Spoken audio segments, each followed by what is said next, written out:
While the Salisbury Public Library has been in existence since 1885, the current building on the town green was actually built in 1956.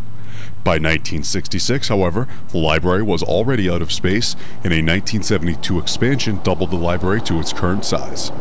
Unfortunately, only 7 years later, the library director and trustees deemed the building to be too small to meet the needs of the community, and planning began to expand the library yet again. By 1984, plans for another addition were brought to the town, but funding could not be secured and the expansion never went forward. Since then, the library has been run to its limits, now 34 years since the building was determined to be too small to meet the needs of the Salisbury community. This is the circulation desk here at the library.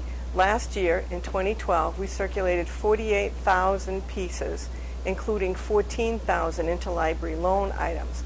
They include books, DVDs, magazines, museum passes, audio books, digital downloads, all kinds of things.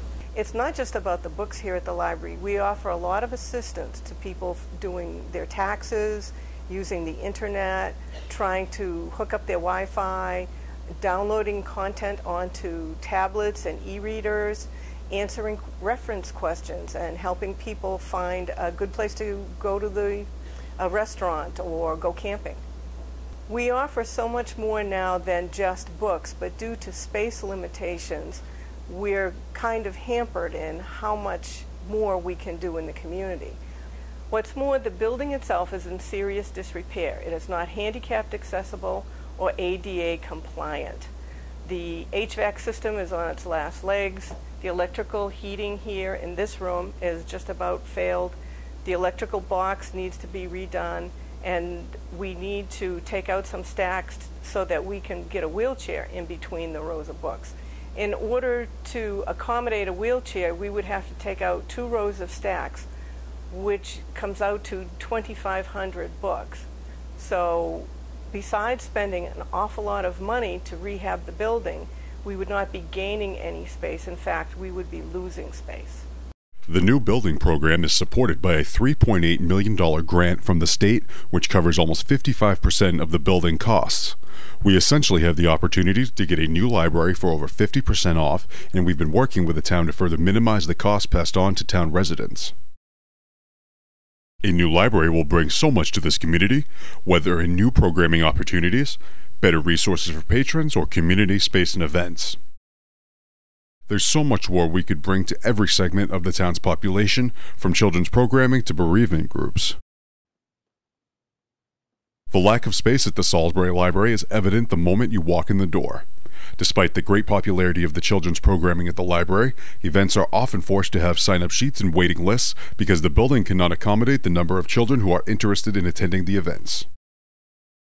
The library possesses no designated space for its young adult collection, and as a result, there's a gap in services between the ever-popular children's programming and the growing adult programs that the library has to offer.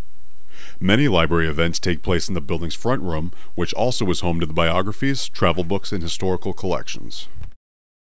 This room is also typically the only place for study, tutoring, and quiet reading, which are often interrupted by programming taking over the room.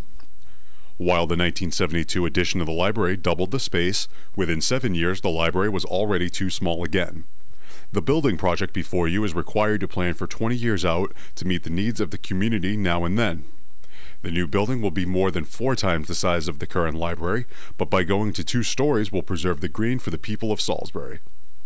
While the building committee examined keeping the library a single-story building, they eventually decided that doing so would cause the library to take up too much of the town common, and that a 2-story building would preserve the green for the town. With this new space, the library will be able to grow and provide a cultural center for the community, with meeting space, room for programming, quiet study rooms, and reading rooms. The new building will help meet the needs of all members of the community, young and old, and everyone in between. A new Salisbury Library will be handicap accessible, energy efficient, and available to serve all members of our community, and when it's complete there will be extended hours to accommodate working residents, but we cannot even start the grant application process until we pass the town election.